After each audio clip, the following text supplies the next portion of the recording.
ታዲያስ አዲስ የምታደምጡት ታዲያስ አዲስ ነው። በያላችሁበት ጥሩ ጊዜ ነው የምንመኘው። ኪነጥበቡ፣ ስፖርቱ፣ ሙዚቃው፣ ፊልሙ፣ ማህበራዊ ህይወቱ፣ ሁሉም አዲስ ነገር ይቃኛል።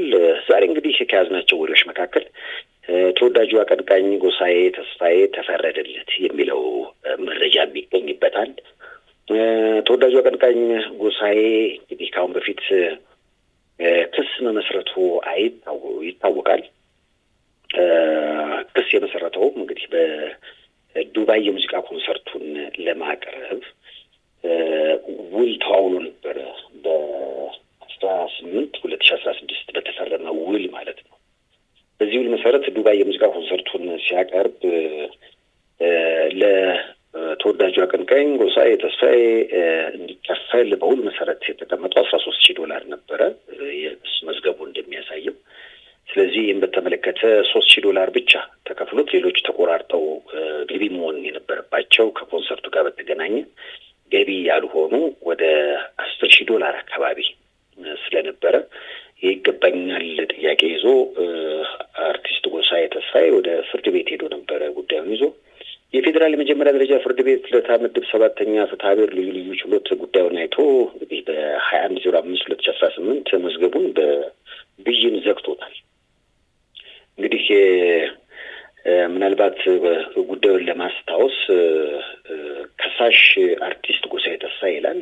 ከሳሾች አቶ አብደላ ዩሱፍ፣ አቶ መሐመድ አልማንዳኒ የፋይበር ስታር ኤምፓየር ኢቨንትስ ኦርጋናይዘር፣ ያው እንግዲህ ከሳሾች እነዚህ ናቸው። መዝገቡ ተመርምሮ ተከታዩ ፍርድ ተሰጥቷል ይላል ሰነዱ። ምንድነው እንግዲህ ጎሳዬ በዱባይ የሙዚቃ ስራውን ለማስራት የመሰረተበት ዋናም ምክንያት የሙዚቃ ኮንሰርቱን ለማቅረብ መከፈል የነበረበት ቦታው ላይ ሄጄ የሙዚቃ ኮንሰርቱን ባቀርብም ቃል በተገባው መሰረት ገንዘቤን አላገኘሁም የሚል ክስ ነበር ያቀረበው። ክሱ በጣም ዝርዝር ጉዳዮችን ይዟል። በምስክርነት የቀረቡም ድምፃውያን ነበሩ ከሆኑ ጋር በተገናኘ። እናም ፍርድ ቤቱ ግራና ቀኝ አይቶ ተከታዩን ውሳኔ ወስኗል ይላል። እንግዲህ ማምሻውን ያገኘነው ሰነድ ውሳኔ ይላል። ተከሳሾች ለከሳሽ ብር 1,643,124 በውላቸው መሰረት መከፈል ከነበረበት ከመስከረም 17/2017 ጀምሮ ተከፍሎ እስከሚያልቅበት ከሚታሰብ 9% ሕጋዊ ወለድ ጋር በአንድነትና በነጠላ ኃላፊነት እንዲከፍሉ ውሳኔ ተሰጥቷል ይላል። ያው እንግዲህ ከሳሽ ተብሎ የተቀመጠው አርቲስት ጎሳዬ ተስፋዬ እንደመሆኑ የተከሳሾችንም ስም ቀደም ሲል ገልጬላችኋለሁ። ከዛ አንጻር እንግዲህ ተከሳሾች ለከሳሽ ይህን ገንዘብ እንዲከፍሉ የሚል ብያኔ ፍርድ ቤቱ ሰጥቷል። እንግዲህ ትዕዛዝም አስተላልፏል። ወጪና ኪሳራ ከከሳሽ የወጪና ኪሳራ ዝርዝር አቅርበው መጠየቅ መብት ተጠብቆላቸዋል ይላል።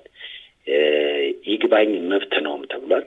መዝገቡ ተዘግቶ ወደ መዝገብ ቤት ይመለስ የሚል እንግዲህ የፌዴራል የመጀመሪያ ደረጃ ፍርድ ቤት ልደታ ምድብ 7ኛ ፍትሐ ብሔር ልዩ ልዩ ችሎት በክሱ ዙሪያ የበየነውን ብይን ነገር ናቸው። እንግዲህ የሙዚቃ ኮንሰርቱ ዱባይ ላይ ነበረ። በጊዜው እንግዲህ ተወዳጁ አቀንቃኝ ጎሳዬ ተስፋዬ ከተወዳጁ አቀንቃኝ አስቴር አወቀ ጋር የሙዚቃ ስራቸውን ማቅረባቸው አይዘነጋም።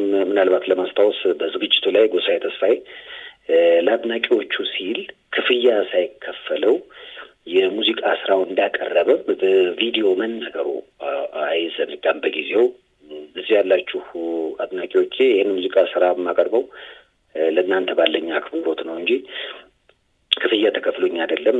ይህን እንደውም ለሚመለከተው አካል እንድታሳውቁልኝ ቀረጹት ሁሉ ብሎ ሲናገር የሚያሳየው ቪዲዮ በጊዜው መነጋገሪያ እንደነበረ አይዘነጋም። እንግዲህ ያው እንደሰማነው ከሆነ ጎሳዬ ተስፋዬ እንግዲህ ጉዳዩን ወደ ፍርድ ቤት ወስዶት ወደ 1.6 ሚሊዮን ብር አካባቢ ተፈርዶለታል ነው ዜናው ሲደመደም። ለማንኛውም የምታደምጡት ታዲያስ አዲስ ነው። በያላችሁበት ጥሩ ጊዜ ነው የምንመኘው። ከጎሳዬ ተስፋዬ ተወዳጅ ስራዎቹ መካከል እስቲ ቀጣዩን እንገባበዝ። ከዛ እንመለሳለን። ሁሉም አዲስ ነገር